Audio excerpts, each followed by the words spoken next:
All right, this is it. We're Yes. pulling Maddie's teeth. Here, come a little closer so we can see. Show how dangly it is. Whoa, that's really dangly. All right. Basically, what you do is you get the thread, you make a little loop. We're going to do a tutorial, okay? Yeah. You get the thread, you make a little loop like this.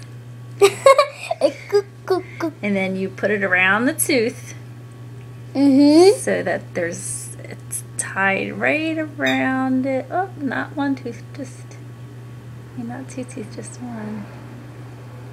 Oh, sorry, let's start over. I like that taste. Does it taste minty? I love the taste. Can I taste it? Right, ready? I like the taste.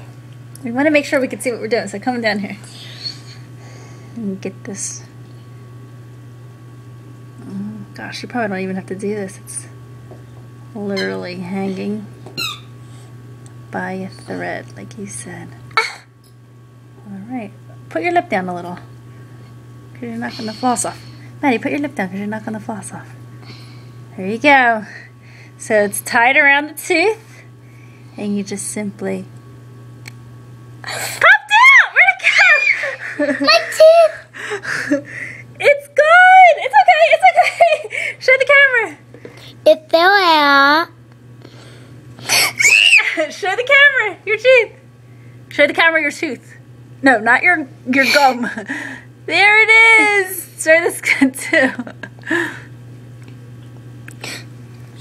There's the tooth! It came out, and that's how you take a tooth out. Our first tooth. Period.com. What'd you say? Period.com. Period.com.